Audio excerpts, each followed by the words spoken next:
Assalamu alaikum. I am Adnan Shoaib, faculty member at ComSci Institute of Information Technology, and today is our lecture number 3 regarding the course issue insurance and risk management, FNC 710. Today we are going to start our new chapter, that is insurance and risk. क्या relationship इनके बीच में exist कर रहा है? That is the chapter number 2 from a book that I have already mentioned you. ये हमारी book है जो हमने यूज करनी है और जिसके बाद हम लोगों ने उसमें फर्दर से फर्स्ट चैप्टर भी उसी में से किया था, that is risk management and insurance by Rejda 12th edition. बहुत सी बुक है, उसका हम लोग चैप्टर नंबर 2 आज स्टार्ट करेंगे और उसके हिसाब से फिर आगे लेकर चलेंगे कि हमारे पास और क्या क्या चीज़ें इसमें इन्वॉल्व हैं और कैसे हमने आगे देखते जाना है कि कौन कौन सी चीज़ें हमारे सामने नज़र आती हैं। ठीक है ना, तो उसमें हम लेक्चर नंबर 3 स्टार्ट कर रहे हैं। इंश्योरेंस एंड रिस्क को फर्स्ट ऑफ ऑल स्टार्ट कर रहे हैं कि हमारे पास इंश्योरेंस एंड रिस्क स्टार्ट हो रहा है और इसमें हमने देखना है कि क्या रिलेशनशिप इनके बीच में एग्जिस्ट करता है और कैसा रिलेशनशिप है जो इनके बीच में एग्जिस्ट कर रहा है।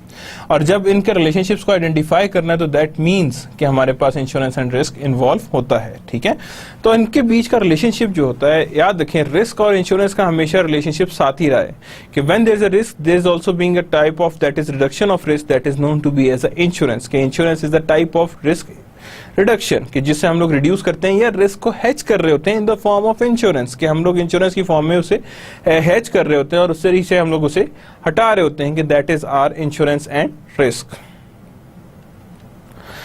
ऑब्जेक्टिव क्या है, that is definition and basic characteristics of insurance, कि क्या डेफिनेशन एग्जिस्ट कर रही है, क्या बेसिक कैरेक्टरिस्टिक्स है इंश्योरेंस की, वो हमने देखनी।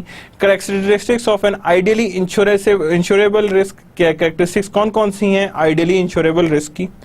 Adverse selection and insurance versus gambling, कि एडवर्स सिलेक्शंस क्या होती हैं और इंश्योरेंस क्या होती हैं। That means we are going to see both of them कि what is meant by adverse selection and another one what is meant by insurance. And then insurance versus gambling is also there, कि insurance और gambling हमारे पास दोनों चीजें साथ साथ ही exist कर रही हैं। ठीक है ना, insurance versus hedging is also there, insurance भी आ रही है हेजिंग भी आ रही है, बोथ केसेस आर देयर। ठीक है, कि हमारे पास इंश्योरेंस भी साथ साथ है and then there is also being known to be as a gambling. Insurance versus hedging वो भी साथ साथ चल रही हैं कि हमारे पास इंश्योरेंस और हेजिंग में क्या है। अब gambling and hedging that we are going to define in a very different way.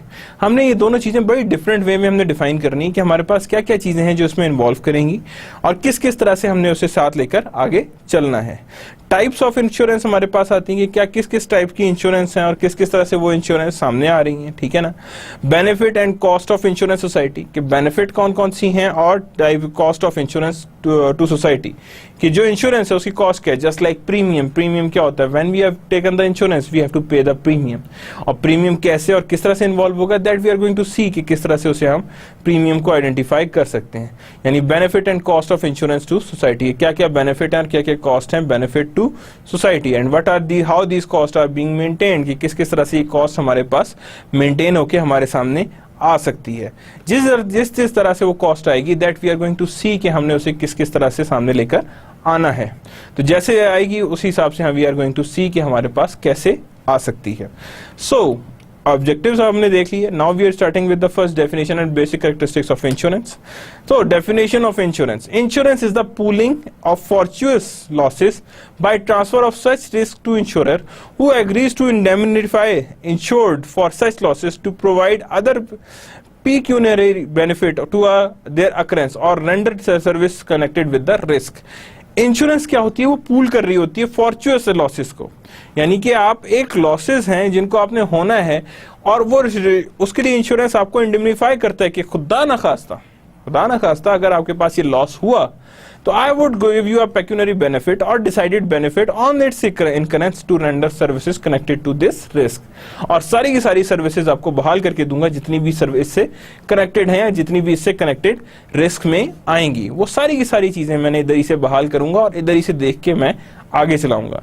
So insurance is the pooling of a fortuitous losses, कि जितने भी हमारे पास फॉर्चुअस लॉसेस हैं वो पूलिंग हैं और उसी की वजह से by transfer of such risk to insurer, क्या हम किसको ट्रांसफर कर रहे हैं, that is a risk to such insurer को, हु एग्री टू इंडिमनिफाई, वो क्या करते हैं, किसको कर रहे हैं, agree to indemnify insured for such losses, insured कर रहे हैं फॉर सच लॉसेस को, to provide other pecuniary benefit, के अदर पेक्यूनरी बेनिफिट्स हो ऑन देयर, अच्छा पेक्यूनरी बेनिफिट मींस के जो उससे रिलेटेड हैं, जितने लॉसेस हुए हैं, that we are known to be as a pecuniary benefit on their occurrence, किस पे, जब वो अकर हो रहे हैं, और to render services connected with the risk, और जितनी भी हमने रेंडर करनी services connected with the risk, के हमारे पास इतनी सर्विसेज हैं जो रेंडर हो रही हैं और that these are connected with the risk, के हमारे पास इतनी सर्विसेज हैं जो हमारे पास कनेक्टेड आ रही हैं, and these services are being always connected with these amounts of time.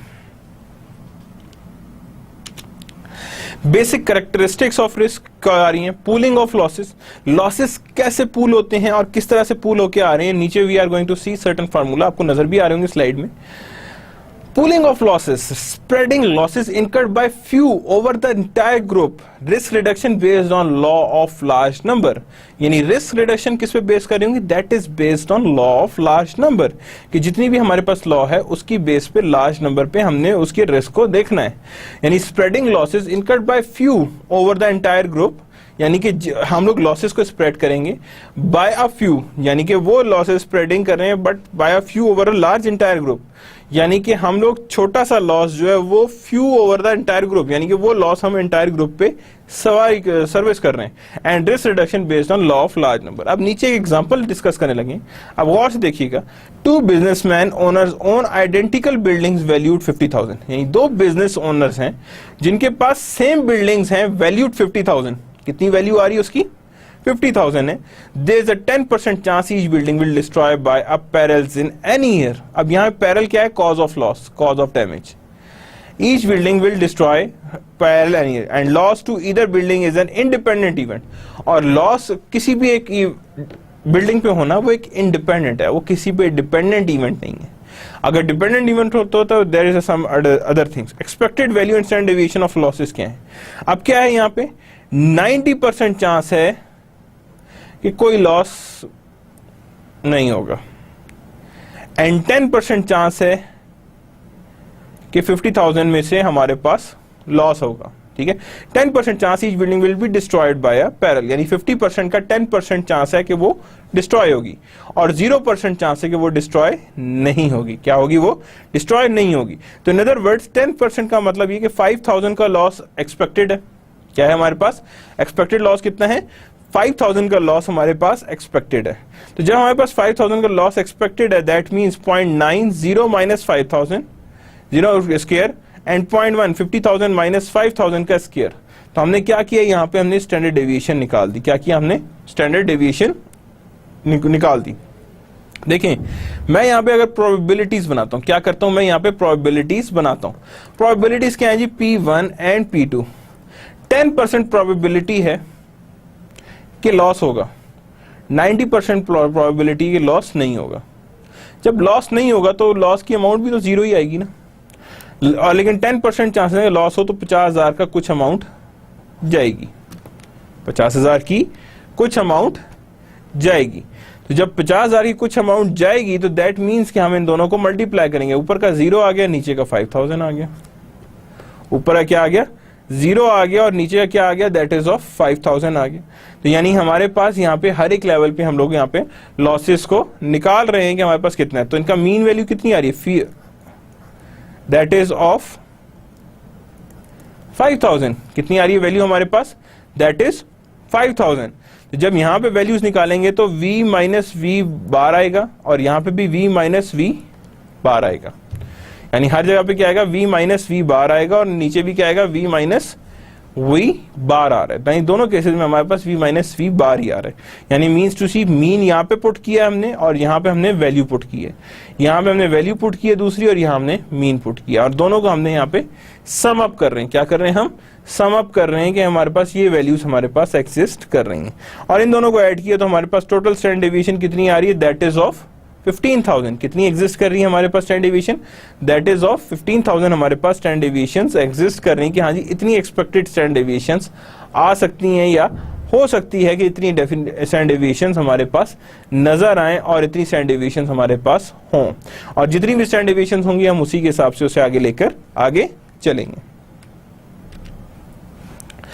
If the owner instead pool combine their loss exposure and each agree to pay an equal share of any loss, अब यहां पे क्या कर रहा है वो, if the owner instead pool their loss and each agree to pay an equal share of any loss that might occur, यानी दोनों अपनी क्या करते हैं, इन्वेस्टमेंट को पूल आउट करते हैं। क्या करते हैं वो दोनों, पूल आउट करते हैं। तो पूल आउट करते हैं तो इसका मतलब क्या है यहाँ पे कि हमारे पास instead pool combine their loss exposure, कि अपने लॉस एक्सपोजर्स को वो क्या करते हैं, कंबाइन करते हैं। तो अब कंबाइन करते हैं तो यहाँ पे कितना आएगा, एक्सपेक्टेड लॉस कितना है 0.81, कितना है हमारे पास 0.81, एंड यहाँ पे कितना है 0.9, यानी अगर हमारे पास गौर से देखें तो यहाँ पे 0.90 था, उसमें से अगर मैंने कहा जी 10% चांसेस हैं कि वो यहाँ पे लॉसेज आएंगे। क्या आएंगे यहाँ पे हमारे पास, लॉसेज आएंगे। तो अंडरस्टूड सी बात है 0 एंड 25% आ रहे हैं। क्या आ रहे हैं यहाँ पे 0 एंड 25%। पिछली साइड पे देखिएगा यहाँ पे क्या हो रहा था, देखिए 50,000 था, 50,000 का हमने आराम से यहाँ पे वैल्यूज निकाली हुई थी, ये हमारे पास आ रही हैं। यहाँ पे वो कह रहा है जी यहाँ पे अगर हमारे पास क्या आ रहे हैं, यहाँ पे एक्सपेक्टेड लॉसेज कितना है 0.810, 0.09। अब यहाँ पे कितना है 10% है ना, यहाँ पे कितना है हमारे पास 10% था। तो यहाँ पे हमने क्या किया 90% पे आए हैं। किस पे आए हैं हम, 90% पे आए हैं। तो 90% में से हमने 10% अलग किया तो 0.9 आ गया। तो 0.81 के चांसेस हैं कि 0 रहेगा और 0.09 चांसेस हैं कि 25,000 का लॉस होगा। And it same goes with the other one कि 0.09 एंड 0.01 10 के साथ चलेंगे, यानी these are related to 90% and these are related to 10%। किससे रिलेट कर रहा है वो, 10% कर रहा है, that is 90% and that other one is 10%। कि यहाँ पे 10% भी आ रहा है और साथ ही हमारे पास क्या आ रहा है, दैट इज ऑफ 90% आ रहा है। तो जब 10% और 90% दोनों आ रहे हैं तो दैट मीन्स कि यहाँ पे हमारे पास दोनों चीजें साथ साथ एग्जिस्ट कर रही हैं, कि that how these being existed. तो 0.81 0 पे आ सकता है और 0.9 पे 25,000 का लॉस हो सकता है। वो कह रहा है 0.09 चांसेस हैं कि 25,000 का लॉस होगा, 0.01 चांसेस क्या है कि 0.5 का, यानी कि हमने प्रोबेबिलिटी को फर्दर डिवाइड कर दिया। प्रोबेबिलिटी को हमने क्या किया, अब पहले कितनी थी हमारे पास प्रोबेबिलिटी 90%, 10%, यही थी ना।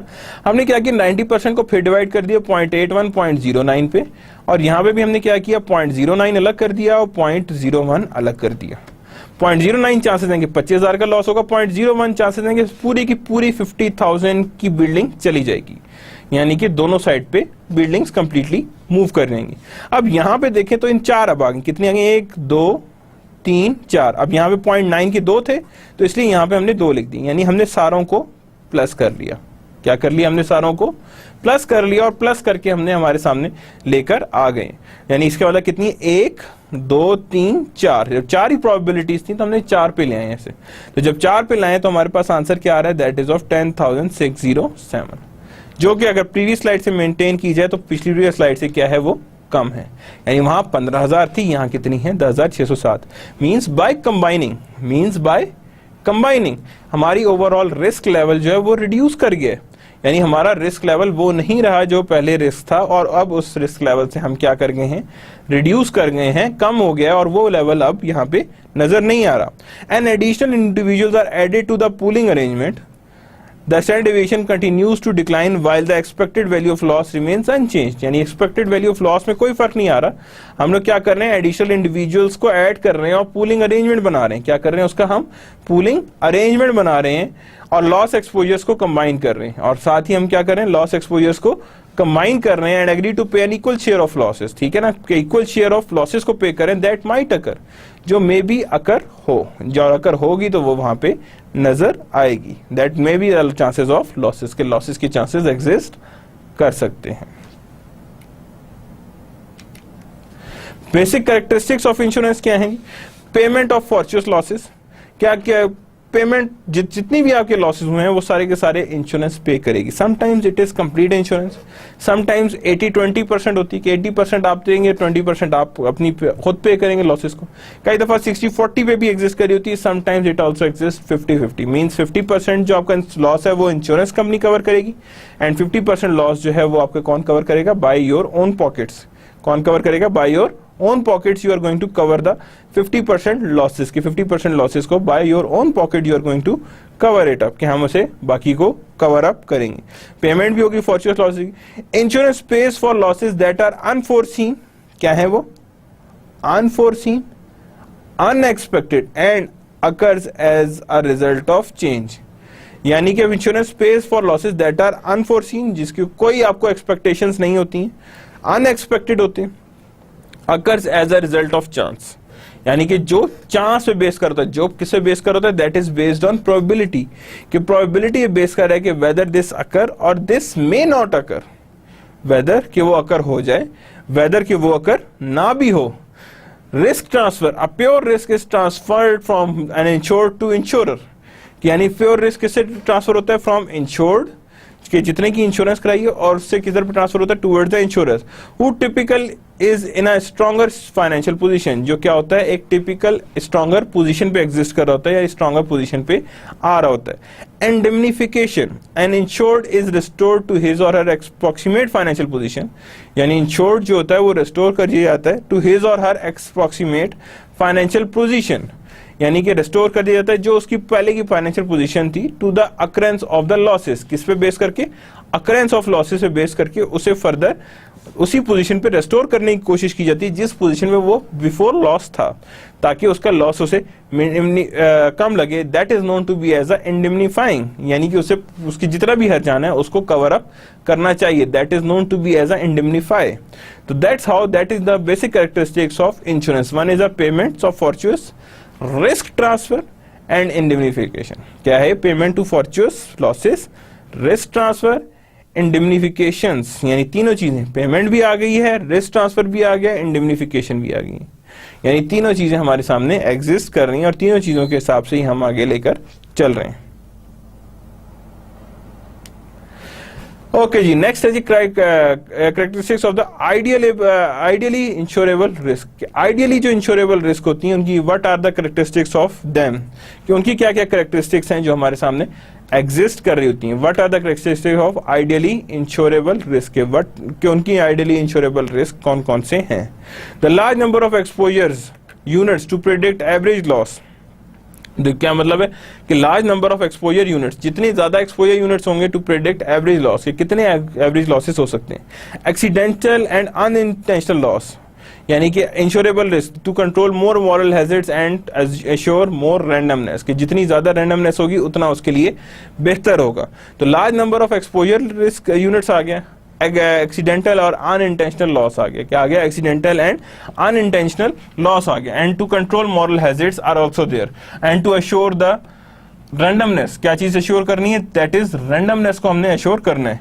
डिटर्मिनेबल एंड मेजरेबल लॉस, क्या है? डिटर्मिनेबल जो इसे हम डिटर्मिन कर सकते हैं, एंड मेजरेबल लॉस कि जितने हमारे पास मेजर होके आ सकते हैं। That means determinable and measurable loss to facilitate loss adjustment. किसको हमने फैसिलिटेट करना है? टूवर्ड्स द लॉस एडजस्टमेंट, की जितनी भी हमारे पास फैसिलिटेट करेंगे उसे हमें क्या करना है?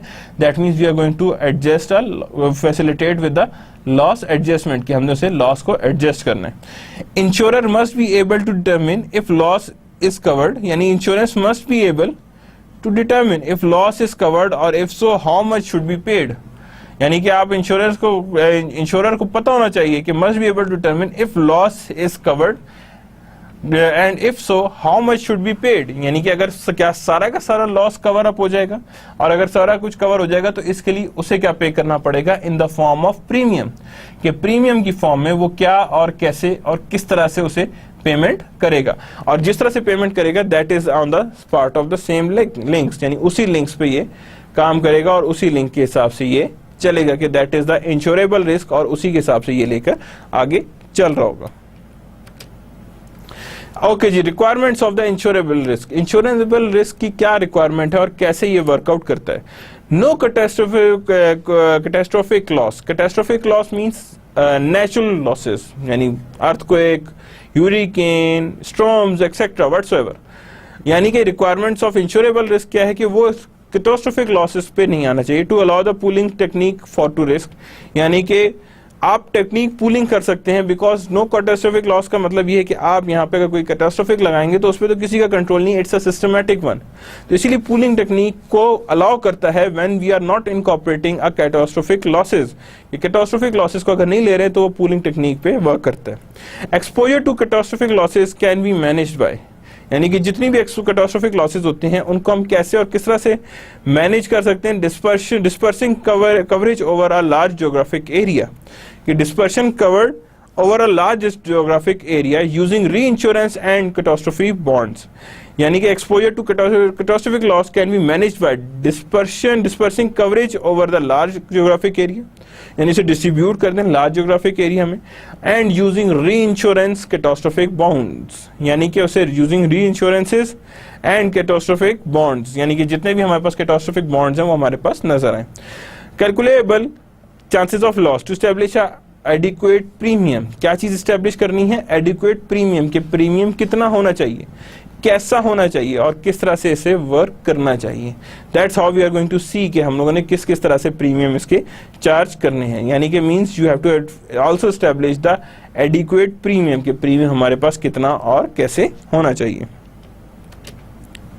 Requirement of insurable risk, economically feasible premium, economically क्या है, feasible premium, so people can afford to buy, यानी अब आपने इंश्योरेंस है, अब फॉर एग्जांपल आप फैक्ट्री की इंश्योरेंस आप कहते हैं जी 10 करोड़ की, तो उससे अगर प्रीमियम की बात करेंगे तो डेफिनेटली वहां पे लोग अफोर्ड नहीं कर पाएंगे, तो आप प्रीमियम ऐसा रखें जो लोग अफोर्ड कर सके, अदरवाइज इंश्योरेंस तो नहीं हो पाएगी, insurance is not being possible. Premium must be substantially less than face value of a policy, premium क्या है, वो substantially less than the face value of a policy, कि जितने की फेस वैल्यू है उससे डेफिनेटली प्रीमियम क्या होता है, कम होता है। Based on this requirement most personal property and liability risk can be insured, यानी ये सब अगर हम रिक्वायरमेंट्स देखें तो इसके हिसाब से पर्सनल प्रॉपर्टी लायबिलिटीज बहुत आराम से इंश्योर हो सकती हैं। Market risk, financial risk, production risk and political risk are difficult to insure, यानी मार्केट रिस्क, फाइनेंशियल रिस्क और production risk and political risk are always be difficult to insure, कि उन्हें हम आराम से इंश्योर नहीं कर सकते, because there is a variations, और इसीलिए इंश्योरेबल रिस्क और नॉन इंश्योरेबल रिस्क में वेरिएशंस एग्जिस्ट कर रही होती हैं और उसी के हिसाब से ये चीजें मूव कर रही होती हैं।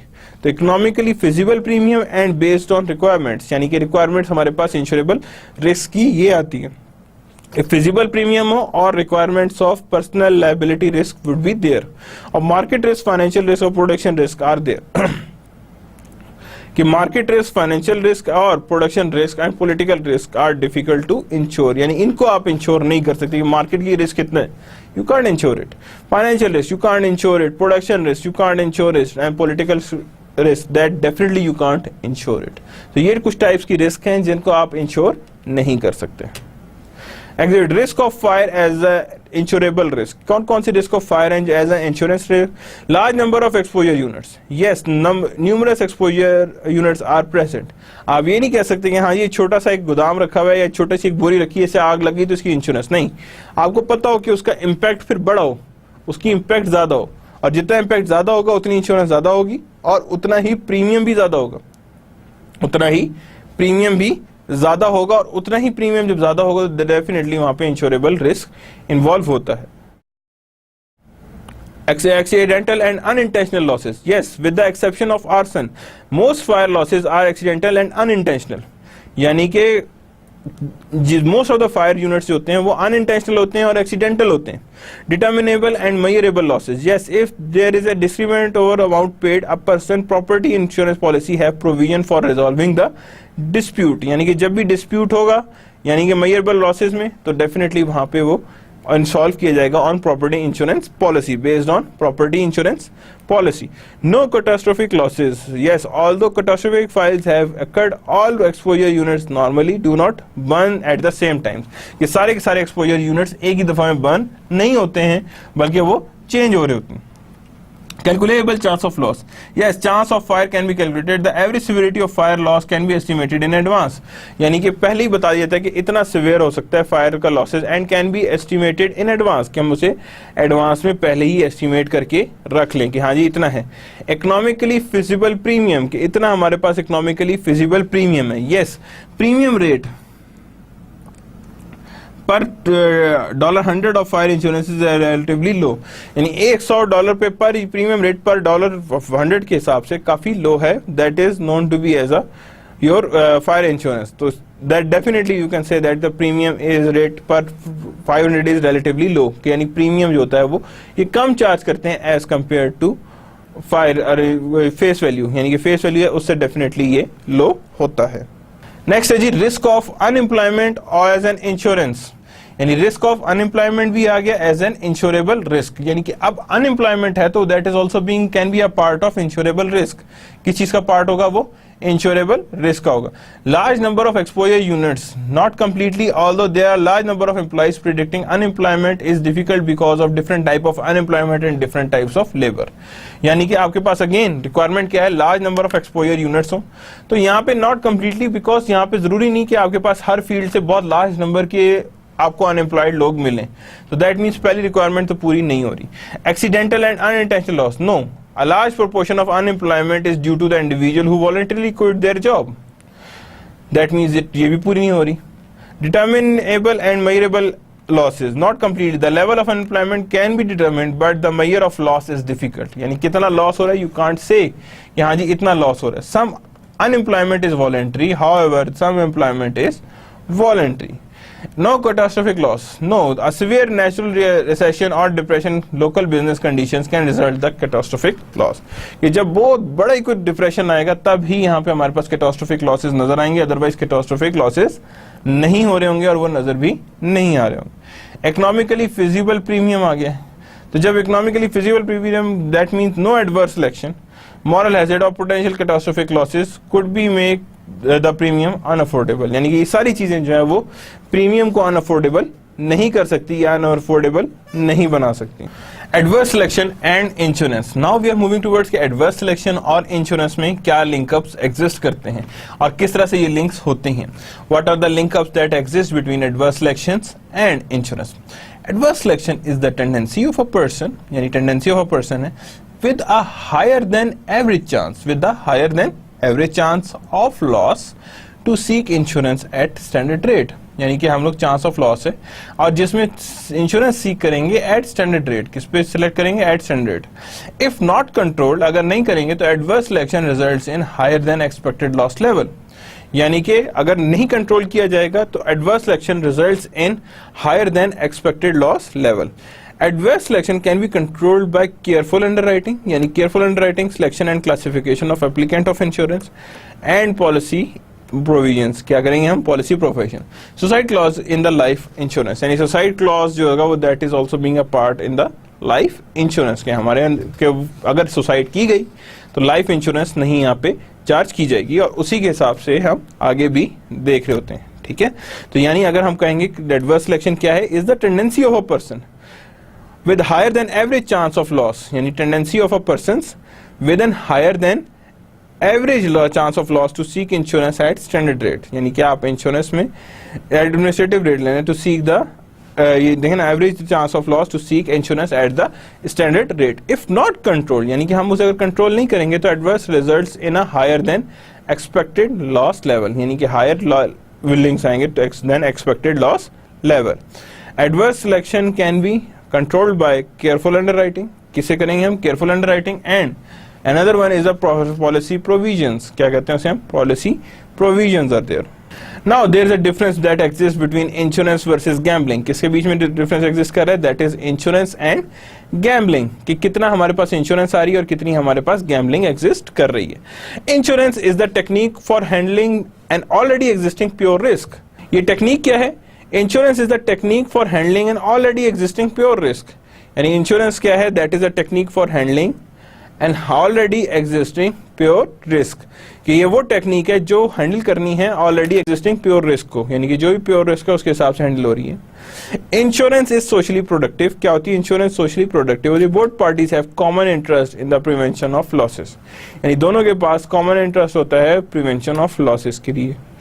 Gambling creates a new speculative risk, यानी गैम्बलिंग क्या होती है? एक नया स्पेकुलेटिव रिस्क सामने लेके आती है. क्या लेके आती है? नया रिस्क सामने लेके आती है. That is speculative. स्पेकुलेटिव क्या है? गेन और लॉस दोनों होंगे ना. गैम्बलिंग भी किसी तरह का एक नया रिस्क सामने लेकर आती है कि हाँ जी दिस रिस्क एग्जिस्ट, यानी ये रिस्क हमारे पास एग्जिस्ट करता है और ये रिस्क एग्जिस्ट कर रहा है। Gambling is not socially productive, यानी कि ये सोशली कभी भी प्रोडक्टिव नहीं हुआ। The winner gains come eight the expense of loser, यानी कि गेनर का इम्पैक्ट कब आ रहा होता है, eight the expense of loser, कि जो लूज कर रहा होता है उसी के पैसे गेनर के पास जा रहे होते हैं। तो in other words, at the expense of loser you are going to gain in the gambling, यानी कि गेन आपकी गैम्बलिंग का किसी और की लूजिंग पे डिपेंडेंट है। तो when there is a losing dependency तो डेफिनेटली वहां पे गैम्बलिंग और तरह की होती है। Further, risk is transferred by a contract. Insurance में risk is always be transferred by a contract, कि जितना कॉन्ट्रैक्ट है उसी के हिसाब से रिस्क ट्रांसफर होगा। Insurance involve the transfer of insurable risk, यानी कि इंश्योरेंस किसको इन्वॉल्व करेगा, that is the transfer of insurable risk, यानी कि इंश्योरेंस के बाद जो है वो the transfer of insurable risk, कि जितना भी रिस्क है वो ट्रांसफर होता है इंश्योरेंस में। Insurance can reduce the objective risk of a insurer through the large law of large number, यानी कि ऑब्जेक्टिव रिस्क जो होता है, insurance can reduce objective risk of a insurer, यानी ऑब्जेक्टिव रिस्क कम कर सकता है by the law of large number. Hedging में क्या होता है, अब वहां पे देखिए पहले गैम्बलिंग का देखा था, अब किसका देख रहे हैं, इंश्योरेंस एंड हेजिंग का है। Risk is transferred by a contract, वही बात है, यहाँ पे भी ट्रांसफरेबल बाय अ कॉन्ट्रैक्ट है, ठीक है ना। Hedging involves risk that are typically uninsurable, यानी कि वो रिस्क जो इंश्योरेबल नहीं है, यानी जिसको आप इंश्योर नहीं कर सकते। Hedging involves risk that are typically uninsurable या नॉन इंश्योरेबल, यानी जिसको आप इंश्योर नहीं कर सकते। तो जब इंश्योर नहीं कर सकते तो दैट मीन्स कि that is non insurable. Hedging does not hedging does not result in reduced risk, यानी कि hedging जो है वो इस रिजल्ट पे नहीं आती कि what is the reduced risk, कितना reduced risk आ रहा है, कितनी reduced risk में existence आ रही है। तो hedging does not result in reduced risk, बल्कि ये उस रिस्क को कम करने के लिए वहां पे एक्टिविटीज कर रहे होते हैं और उसी पैसे को यूज करके उस रिस्क के लिए मेंटेनेंस जनरेट कर रहे होते हैं। जैसे फॉर एग्जांपल आपने कहीं पे पैसे भेजने हैं तो आप उसी जगह जाके पहले वो पैसे भेज के किसी को कर्जा दे दो 10% में, ताकि वो ऑलरेडी 10% अर्न करके रखे, यानी जितना भी अर्न करेगा वो उसी हिसाब से आगे चलता जाएगा कि that is how that is me earn. Types of insurance, private insurance and government insurance. Life and health, दोनों health insurance, life insurance, these are private insurance and property and liability are also being a private insurance. Government insurance क्या है, social insurance आ गई, other government insurance आ गई, यानी in other words main type of insurance are being run on the private sector. ये private sector ही है जो बाकी इंश्योरेंसेस को रन कर रहा होता है और उन्हीं की वजह से यहाँ पे देखें, यहाँ पे life insurance, health insurance, policy and property and liability insurance are under the private insurance. Private insurance, life and health insurance. First of all, life insurance pays death benefit to beneficiary when the insurer dies, यानी लाइफ इंश्योरेंस क्या करता है, आपके पास पूरी benefit जो है वो डेथ वो उसके इंश्योरर यानी कि pays death benefit to beneficiaries, यानी बेनिफिशरीज को पे कर होता है व्हेन द इंश्योरर डाइज, कि जब भी इंश्योरर मरेगा वो वहां पे बेनिफिशरी लेगा। Health insurance covers medical expenses, यानी हेल्थ इंश्योरेंस क्या करेगा, कवर करेंगे मेडिकल एक्सपेंसेस को बिकॉज ऑफ सिकनेस और इंजरीज, यानी कि हमारे पास मेडिकल इंश्योरेंस में भी सिकनेस एंड इंजरी हो सकती है, यानी कि means health insurance cover all these costs. And then disability plans pays income benefit, यानी कि disability plans pays income benefit, यानी कि जितना भी आपके पास डिसेबिलिटी है तो that means you got to have a income benefit, यानी आपके पास क्या चीज आएगी, इनकम बेनिफिट एग्जिस्ट कर रहा होगा, यानी इनकम बेनिफिट उसी पे डिपेंडेंसी लेकर आगे चल रहा होता है।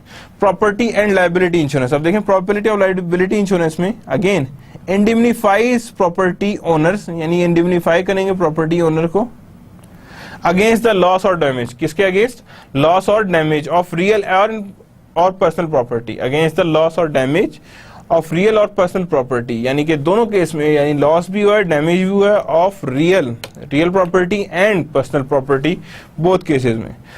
Liability insurance cover the insured legal ability, यानी क्या करता है यहाँ से, that is covers the insurer's legal ability, Liability insurance cover the insured legal liability arising out of property damage or bodily injuries to other.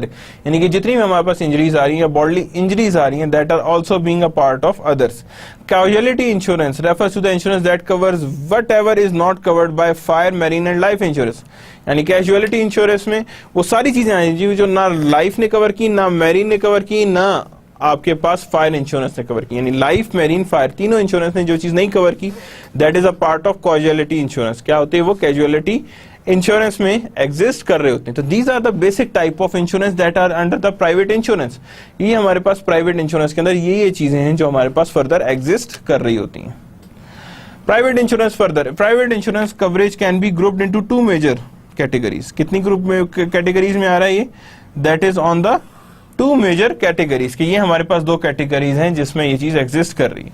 Personal lines coverage that ensure the real estate and the personal property of an individual and families or provided protection against legal liability. यानी कि provide protection करेंगे against legal liability, यानी कि जितनी provide करेंगे protections against legal liability, यानी कि जितना भी हमारे पास है उसे हम कहेंगे that is legal liability. यानी इतनी हमारे पास legal liabilities exist कर रही होती हैं और वो ये हमारे पास सामने नजर आती है. यानी personal lines gives that ensure that the real estate and personal property of an individual and families or provide protection against the legal liability. यानी कि provide करते हैं protection against legal liability. Commercial lines coverage for business firms, non-profit organization or government agencies. यानी business firms, non-profit organization and government agencies. These are the major three types जो exist कर रही होती हैं और जिनके हिसाब से हम आगे लेकर आगे चल रहे होते हैं. ओके जी, अब देखिएगा यहाँ पे एग्जिबिट में property and casualty insurance coverage के property and casualty insurance coverage कितनी है और कैसे वर्कआउट करती है. Personal life, private passenger auto insurance. Private passenger की क्या होती है? That is the auto insurance. Home owner insurance, home owner की इंश्योरेंस. पर्सनल अम्ब्रेला लाइफ इंश्योरेंस, कि आपके पास पर्सनल अम्ब्रेला लाइफ इंश्योरेंस भी हो. बूट ओनर्स इंश्योरेंस, कि बोट ओनर इंश्योरेंस होनी चाहिए कि जिनके पास you will know that is on the personal level businesses. Commercial line, fire and allied line insurance, fire and allied lines insurance, कि यानी हमारे पास क्या चीज आ गई? Fire and allied lines insurance exist कर रही है. कमर्शियल मल्टीपल पैरल इंश्योरेंस क्या आ रही है हमारे पास? कमर्शियल मल्टीपैलर, यानी जो वजूहात से भरी हुई है, that is commercial मल्टीपैलर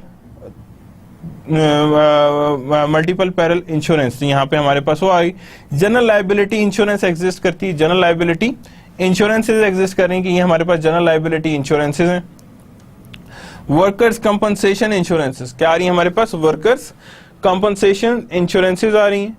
commercial auto insurance आ रही है. कमर्शियल ऑटो इंश्योरेंस आ रही है. एक्सीडेंट एंड हेल्थ इंश्योरेंस आ रही है.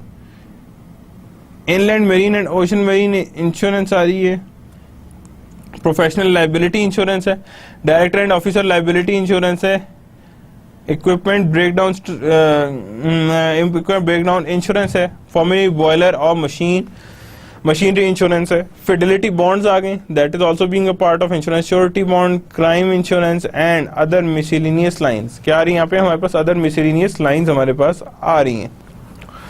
Next one is the government insurance. किसकी तरफ आ रहे हैं हम? गवर्नमेंट इंश्योरेंस की तरफ आ रहे हैं. How they are being made and how they are being attend, यानी किस किस तरह से गवर्नमेंट इंश्योरेंस है that works. Social insurance program financed entirely or in large part by contribution from employer और employ. Finance entirely or in large part, यानी कि या तो सारी की सारी मेजर चंद बाय कंट्रीब्यूशन फ्रॉम एम्प्लॉयर्स. किसमें से ले रहे हैं contribution?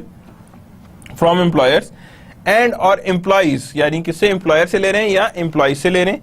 Benefits are weighted heavily in favour of low income groups. Benefits are heavily weighted in favour of low income groups, यानी किसमें होता है? बेनिफिट जो होगा वो लो इनकम ग्रुप्स के ऊपर ज्यादा फेवर्ड होता है. For example social security, unemployment, worker group, यानी सोशल सिक्योरिटी भी है, अनएम्प्लॉयमेंट भी है एंड वर्कर कंपनी भी है. Other government insurance program found at both the federal and state level. Federal वो flood insurance and health state health insurance pools हैं. क्या है ये हमारे पास? state health insurance pools हैं कि जिसके ऊपर जिसके हिसाब से हम we are going to move further कि हमारे पास क्या क्या चीजें इसमें इन्वॉल्व है। तो फेडरल फ्लड इंश्योरेंस और स्टेट हेल्थ इंश्योरेंस पूल्स, यानी ये हमारे पास किस फॉर्म में आएंगे, in the form of pools generate होंगे, यानी in the form of values हमारे पास जनरेट होते जाएंगे यानी होंगे, और उसी के हिसाब से we are moving further. Social benefits of insurance के सोशल बेनिफिट्स ऑफ इंश्योरेंस क्या हैं और कौन कौन से वर्क कर सकते हैं। इंडेमनिफिकेशन ऑफ लॉसेज हैं, इंडेमनीफाई हो जाते हैं लॉसेज, ठीक है। Contribute to family and business stability, यानी कि हमारे पास कंट्रीब्यूट करते हैं family and all that business family stability. Reduction of worry and fear, यानी हमारे पास क्या चीज आ गई, दो चीजें मेजर हैं, that is worry and fear, यानी रिडक्शन ऑफ आपके पास जो वरी, आपके जहन की टेंशन है, उसको कम करने की बात है।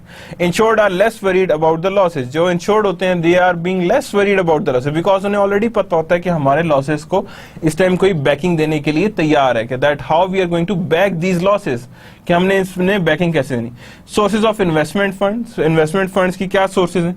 प्रीमियम में be invested promoting economic growth, investment fund क्या है, प्रीमियम्स में बी इन्वेस्टेड, कि हमने प्रीमियम क्या करने, इन्वेस्ट करने, एंड प्रमोट साथ ही करने क्या करने हमने, that is known to be as our economic growth, कि हमारे पास इकोनॉमिक ग्रोथ आ रही है। लॉस प्रिवेंशन की जब हम बात करते हैं लॉस प्रिवेंशन की, तो insurer support loss prevention activity that reduces direct and indirect losses, यानी insurers support loss prevention activities, यानी जितने भी इंश्योरर्स होते हैं, इंश्योरर्स जितने भी हैं, they support loss prevention activities, जिसमें हम सिर्फ लॉस को प्रिवेंट करें, that reduces direct and indirect losses, यानी हम लोग गेन की तरफ नहीं जा रहे, सिर्फ और सिर्फ इनका फोकस क्या होता है, that we have to prevent the losses, किसको कम करना है हमने, लॉसेस को प्रिवेंट करना है, और इनडायरेक्ट को हमने नहीं छेड़ना, यानी इसको हम लोग अगर करेंगे भी तो that is over the reduce direct और इनडायरेक्ट लॉसेज आ रही है। एनहांसमेंट ऑफ क्रेडिट आ गई, insured individuals are better credit risk than individual without insurance, तो यहां पे हम कहेंगे कि enhancement of credit, insured individuals are better credit risk than I individual without insurance, यानी इंश्योरेंस जिनके पास बेटर क्रेडिट रिस्क है, they are insured individual and have the are better than the individual without insurance, यानी जिनके पास insurance नहीं है उनसे that are better. Social cost of insurance, social cost कितनी आ रही है इंश्योरेंस की और कैसे मैयर होती है, how we are going to measure the social cost of insurance. Cost of doing business, insurer consume resources in providing insurance to society, यानी कि इंडिविजुअल क्या करता है, इंश्योरेंस कंज्यूम करेगा रिसोर्सेज और इंश्योरेंस टू सोसाइटी को गाइड करेगा, यानी प्रोवाइडिंग द इंश्योरेंस सोसाइटी की जितनी भी आएंगी उसको इंश्योरेंस सोसाइटीज को ये गाइड करेगा। And expense loading in is the amount, यानी expense loading is the amount needed to pay all expenses including commission, general administrative expenses and state premium expenses and an allowance for the contingencies and profit। अगर अब मैं यहाँ पे question करूँ what is meant by contingencies, तो what would you say? That means कि when we talk about a contingencies, that means anything that is a shortfall plan, कि अगर ये ना हुआ तो then what we are going to do, that is known to be as a contingencies, that means an alternative plan। क्या कह सकते हैं इसे हम, an alternate plan, कि हाँ जी what would be the our overall values, but if it would be like that, यानी ये इस तरह से वर्क करेगा तो what would be the our value, यानी हमारी वैल्यूज किस तरह से और कैसे वर्कआउट करें। कॉस्ट ऑफ फ्रॉडुलेंट और inflated claim, payment of fraudulent और inflated claim results in higher premium, क्या होता है, रिजल्ट्स कर देते हैं in higher premium to all instead, यानी कि हमारे पास क्या आता है, inflated claims results in higher premiums आएंगी to all insured, thus reducing disposable income, किसको रिड्यूस कर रहे हैं, डिस्पोजेबल इनकम को रिड्यूस कर रहे हैं, and consumption of other goods and services, क्या कर रहे हैं हम, consumption of all of other goods and services, कि आपके पास कंजम्पशन आए अदर गुड्स एंड सर्विसेज के कितने हमारे पास एग्जिस्ट कर रहे हैं। So what we have done overall, we have covered up with the very important topics that are being the standard deviations, कि standard deviations को हमने किस किस तरह से वर्क किया था। अभी तक हम लोगों ने इसमें सारी चीज वेरी देखी कि हमारे पास ये चीजें भी इन्वॉल्व थी, everything is being there, but now we are moving towards what, we are moving towards some numerics। हमने अभी तक स्टैंडर्ड डेविएशन और एक्सपेक्टेड लॉसेस जनरेट तो किए थे, but we haven't practise it. Now if I would say कि we are going to practise certain losses, कि हमने लॉसेस को भी प्रैक्टिस करना है कि how we are going to get the losses. तो जब अगर मैं लॉसेस को प्रेडिक्ट करना है तो I have to get certain example. For example, certain house and house owner has $50,000 price. We have done this example. अब जब हमने ये एग्जाम्पल कर ली, we are going to get a simple example of another thing. अब मैं कहता हूं यहां पे हमारे पास probabilities हैं. Probability 0%, 10%, 15%, 20%, 30%. अब यहां पे देखिए 30, 20, 50, 60, 70, 75 हुई हैं अभी भी, और यहां मैं कहता हूं चलें 25% इसकी. अब वहां पे तो हमने बड़े आराम से क्या किया था, सब कुछ जो था वो एक ब्रैकेट के अंदर ले आए थे. But now it is not like that all the time. That method I want to show you. ये मेथड आपको दिखाना चाहता था कि ये मेथड हमने किस तरह से और कैसे वर्कआउट करना है और कैसे ये वर्कआउट होता है, how we are going to evaluate it. अब यहां पे देखिए, मैं कहता हूं सपोज 0% चांसेस हैं कि उस पे कोई भी लॉसेस ना हो, उसी मकान पे कोई भी लॉसेस ना हो. 10% चांसेस हैं कि उस पे लॉस हो, और लॉस कितनी अमाउंट का हो, that is almost of suppose whatsoever. तो यहां पे मैं कहता हूं कि 50% चांसेस हैं कि इस पे लॉसेस होंगे. 15% चांसेस हैं कि 25% लॉसेस होंगे, यानी मैं यहां पे कहता हूं कि दैट इज ऑफ 5,000. 20% चांसेस हैं कि सिर्फ 30,000 के लॉसेस होंगे उस बिल्डिंग के. 30% चांसेस हैं कि सिर्फ 15,000 का लॉस होगा, एंड 25% चांसेस हैं कि 40,000 का लॉस होगा. Now we got the values of, that is the values of house.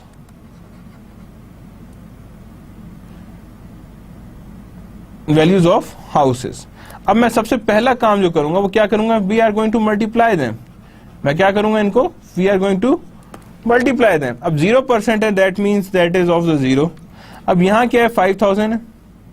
5,000 into 50,000 that is of 5,000, that is of 7,500. Because 25,000 into 15% that is 75, and same is the case that is of 6,000, and that is of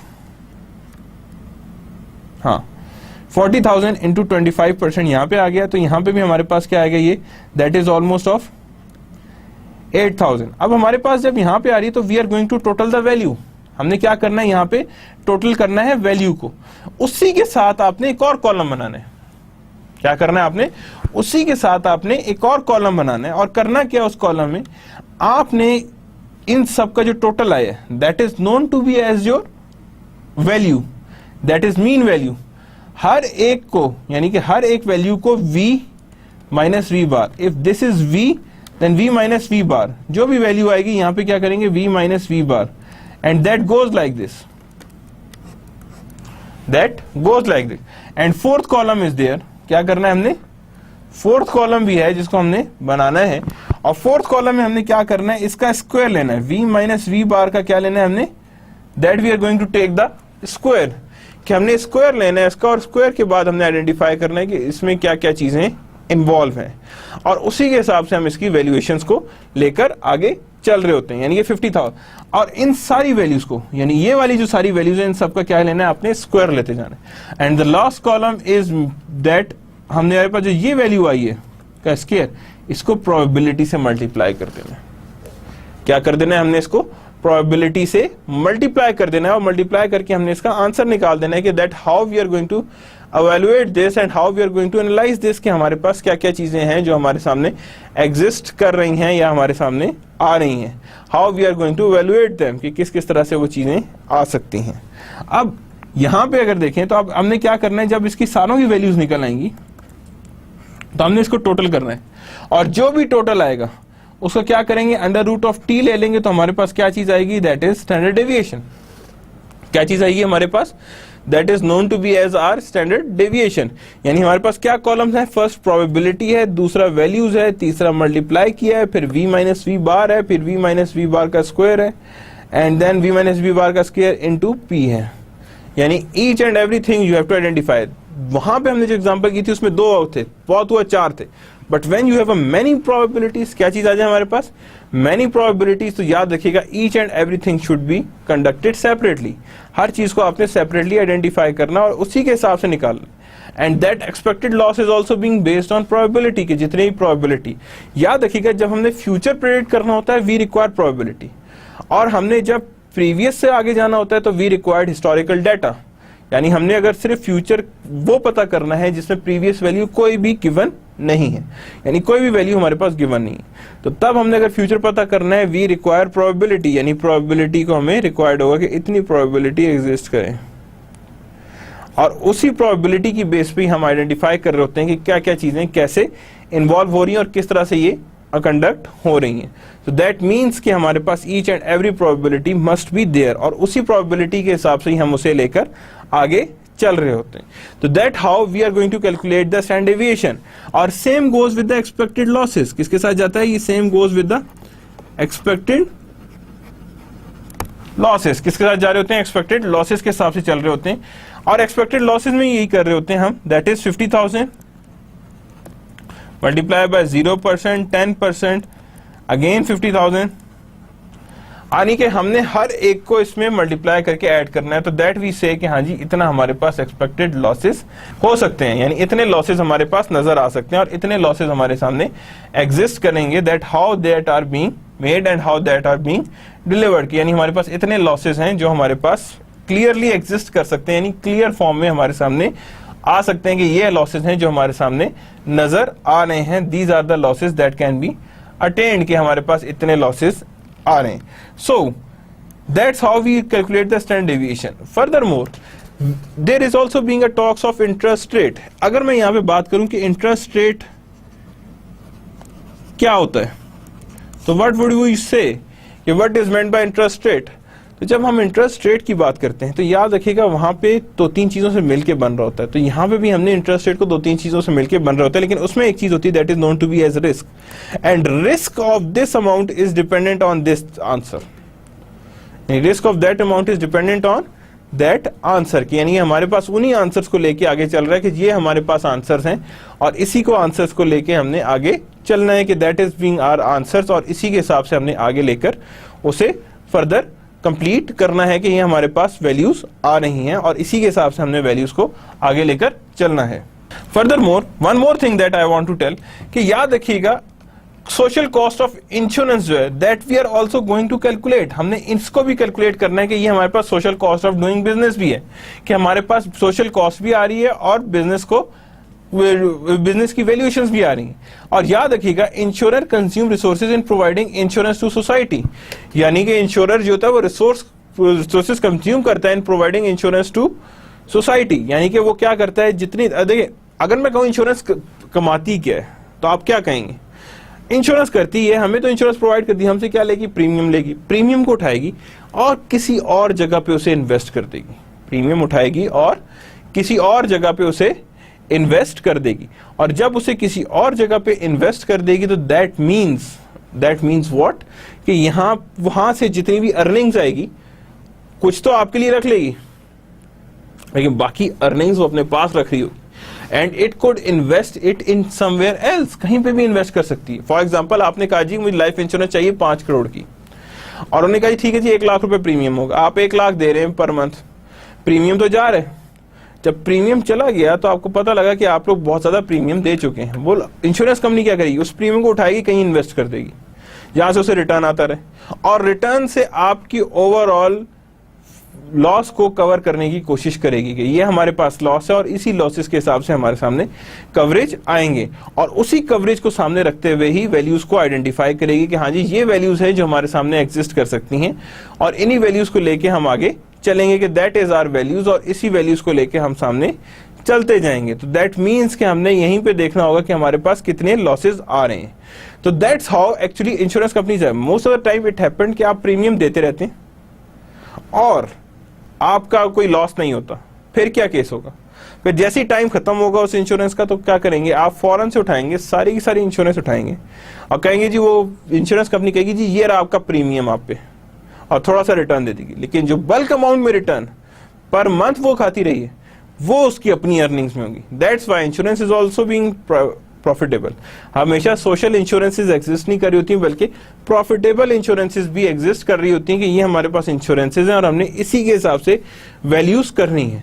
इसी तरह cost of fraudulent and inflated claims, there also exist a cost of fraudulent and inflated claims, कि हमारे पास ये fraudulent claims हैं और ये हमारे पास क्या है, that is known to be as are inflated claims, कि ये हमारे पास इन्फ्लेटेड क्लेम्स भी आ रहे हैं और फ्रॉडुलेंट क्लेम्स भी आ रहे हैं। और जितने भी हमारे पास फ्रॉडुलेंट और इन्फ्लेटेड क्लेम्स आएंगे दैट इज बीइंग सीन कि यहाँ पे हमारे पास एग्जिस्ट कर रहे हैं। याद रखिएगा फ्रॉडुलेंट क्लेम्स वो होते हैं जिसमें जानबूझ के किया जाए। आप कोई चीज जानबूझ के खराब कर दो जस्ट टू गेट मनी। आप कहते हो जी कार नहीं लेनी है, जानबूझ के आप उसे हिट कर दो, क्या होगा, इंश्योरेंस आएगी, नई कार के पैसे दे देगी। जब नई कार के पैसे देगी तो that means you can easily change a car, that means कि that is known to be as our fraudulent claims. क्या कहेंगे इसे हम, कि ये फ्रॉडुलेंट क्लेम्स, और ये फ्रॉडुलेंट क्लेम्स नॉर्मली चलते रहते हैं। देखिए ना, पेमेंट ऑफ फ्रॉडुलेंट और inflated claims results in higher premium. उसकी वजह से होता क्या है, प्रीमियम्स हायर होती हैं टू ऑल इंश्योर्ड। किसमें होती है, टू ऑल इंश्योर्ड, दस रिड्यूसिंग डिस्पोजेबल इनकम। क्या चीज रिड्यूस करते हैं, डिस्पोजेबल इनकम को रिड्यूस करते हैं, और disposable income and consumption of other goods and services. जितनी भी डिस्पोजेबल कंजम्पशन है या other and consumption of other goods को अफेक्ट कर रहे होते हैं just because of this fraudulent claims, कि आप पे वो without claims they are running the things and they are using the things, यानी उसी के हिसाब से वो यूजेज की तरफ आ रहा होता है कि that how that are being used and how they are being evaluated, कि हाँ जी इतनी इतनी यूजेज है और इसी के हिसाब से हमने उसे आगे लेकर चलना होता है। So that's how these fraudulent claims are being use और बीइंग आइडेंटिफाइड, कि हाँ जी ये हमारे सामने नजर आ रही हैं। तो that is how we are going to evaluate them, कि हमारे पास इतनी चीजें हैं जो एग्जिस्ट कर रही हैं। सो that means cost of fraudulent और इन्फ्लेटेड क्लेम्स भी आ गया, कॉस्ट ऑफ डूइंग बिजनेस भी आ गया। One more thing that I want to show you, that there exist certain things that is based on your other government and insurance program found at both at federal and state level। यानी सिर्फ और सिर्फ insurance private level पे नहीं बल्कि government level में, provincial और federal level भी एग्जिस्ट कर रही होती हैं, क्योंकि हमारे पास इंश्योरेंस ऑटोमेटिक है। देखिए इंश्योरेंस तो हर चीज ही करानी है। आप कोई भी सामान लाएं, इवन मैं कहता हूं कि अगर आपका सामान पोर्ट पे पड़ा है आपको यू नीड एन इंश्योरेंस, और इंश्योरेंस करेंगे तो उसके बाद ठीक है। And the insurance companies earns by doing this, यानी कि उससे अर्न्स भी कर रहे होते हैं बिकॉज दे न्यू कि हाँ जी कई जगह पे लॉस हो सकता है, कई जगह पे लॉस नहीं भी हो सकता, और जहां पे लॉस नहीं हो सकता तो दैट मीन्स कि वहां पे हमारे पास इंश्योरेंस क्लेम्स आ सकते हैं। और इंश्योरेंस क्लेम्स कैसे कैसे आ सकते हैं और किस तरह से हम उन्हें आइडेंटिफाई कर सकते हैं, how we are going to identify these losses and these claims, कि हमारे पास क्लेम्स हैं और ये हमारे पास लॉसेज एग्जिस्ट कर रहे हैं। So these are the things that we are going to do when we talk about in government insurances। Same case, indemnification for losses contribute to family and business stability। यानी ये क्या है, indemnification for loss क्या है, कि आपके पास पता है कि हाँ जी अगर आपके पास फैमिली या बिजनेस है उसकी स्टेबिलिटी में काम आएगा सोशल बेनिफिट, कि हाँ जी ठीक है। मैं देखिए for example if anybody has a car insurance, वो इजीली घर के अंदर आएगा और कहेगा हाँ सुकून से सो जाएगा, बिकॉज दे न्यू कि अगर खुदा ना खास्ता कुछ हुआ आई हैव अ इंश्योरेंस, तो that means there exist a social benefit of calmness in the mind, कि हाँ जी there is no case and reduction of worry and fear is also. Insured are less and worried are about losses, यानी insured are less worried about losses, यानी कि वो जब भी आपका सोशल बेनिफिट आता है वो आपके पास वरीनेस खत्म हो जाती है। Source of investment funds are also there, premium में be invested promoting economic growth, premium invest किया जाता है और in promoting the economic growth. Loss prevention, insurer support loss prevention activity that reduce direct and indirect losses, यानी कि वो क्या करते हैं, सपोर्ट लॉस प्रिवेंशन एक्टिविटीज, यानी कि लॉस प्रिवेंशन एक्टिविटीज हैं that reduces direct and indirect losses. किसको रिड्यूस करते हैं, डायरेक्ट एंड इनडायरेक्ट लॉसेस को। Enhancement of credits, insured individual are better credit risk than individual without insurance, यानी insured individual are better credit risk, जो insured individual है उनका credit risk ज्यादा होता है as compare to individual without insurance, कि वो इंडिविजुअल विदाउट इंश्योरेंस का क्रेडिट रिस्क हमेशा ज्यादा होता है या ज्यादा पे इन्वॉल्व हो रहा होता है, कि हाँ जी इतनी पे हमारे पास क्रेडिट रिस्क आ रहा है और उसी पे हम लोगों ने इसकी इन्वॉल्वमेंट को लेकर चलना है। और इसी वजह से यहाँ पे हमारे पास सोशल कॉस्ट, अब देखें सोशल बेनिफिट और social cost, you can easily see cost of doing business, यानी insurer consume resources in providing insurance, यानी कॉस्ट क्या प्रीमियम है, और कॉस्ट ऑफ फ्रॉडलेंट है कि आपके पास कोई फ्रॉड करे और आपसे पूरा का पूरा क्लेम ले जाए. So these are the social cost of insurance, but the social benefits are way more than the social cost. यानी कि social cost से ज्यादा है आपके social benefit, कि आपके social benefit इतने हैं और सोशल कॉस्ट उसी के हिसाब से आपकी वेरीड आ रही है. और इसीलिए payment of fraudulent results in higher premium, और इसीलिए जहां पे भी इन्हें शक होता है कि हाँ जी फ्रॉडलेंट क्लेम्स हो सकते हैं, they charge very high premium कि किसी तरह वहां से निग्लेक्शंस आ जाए ताकि उन्हें फ्रॉडलेंट क्लेम के अंदर एग्जिस्ट ना करना पड़े, यानी फॉरवर्ड फ्रॉडलेंट क्लेम्स को उन्हें बीच में इन्वॉल्व ना करना पड़े. तो जब वो फ्रॉडलेंट क्लेम्स को बीच में नहीं इन्वॉल्व करेंगे तो दैट मीन्स कि that would be on the reducing side, कि यहाँ वहाँ पे हमारे पास रिडक्शंस में आते हैं या रिड्यूस होके हमारे सामने नजर आ रहे होते हैं कि that is how much you can reduce it और you can value it. So that is the income and the consumption of other goods and services, के that is our income reduction and claims of other goods and services के ऊपर हो रहे हैं. So that's how we have identified for the cost of fraudulent, and that's the end of our today's lecture. But we have studied today, we have studied what the insurance is, how it's link up with the risk. Then we have identified what are the types of private insurances, what are the types of government insurance. कि हमारे पास कितनी types of private insurance and कितने types of government insurances हमारे सामने exist कर रही हैं, कि these are the types that exist. कितनी हमारे पास types हैं government insurance और non government इंश्योरेंसेस की. और उसके बाद हमने देखा था गवर्नमेंट इंश्योरेंस में क्या क्या चीजें इन्वॉल्व हैं और प्राइवेट इंश्योरेंस में क्या इन्वॉल्व है. Further we have also seen social benefits of insurances, social benefits of insurance कौन सी हैं, और साथ ही देखा था हमने सोशल कॉस्ट ऑफ इंश्योरेंस, कि सोशल कॉस्ट ऑफ इंश्योरेंस कितनी है और कैसे ये एवेल्युएट की जा सकती है. तो दैट मीन्स सोशल बेनिफिट भी एग्जिस्ट कर रहा है और सोशल कॉस्ट ऑफ इंश्योरेंस भी एग्जिस्ट कर रही है. सो दैट मीन्स के we have identified many things. That is the chapter number 3, but that is not completed yet. अभी इसका remaining portion we are going to cover it into a next lecture, and we are going to see some new things in this chapter, but inshallah in the next lecture we are going to cover our chapter number 3 also, chapter number 2 also in the lecture number 4, and after that we are going to further increase its level of risk management and insurance concepts. So for that being, that's the end of the today's lecture. Allah Hafiz.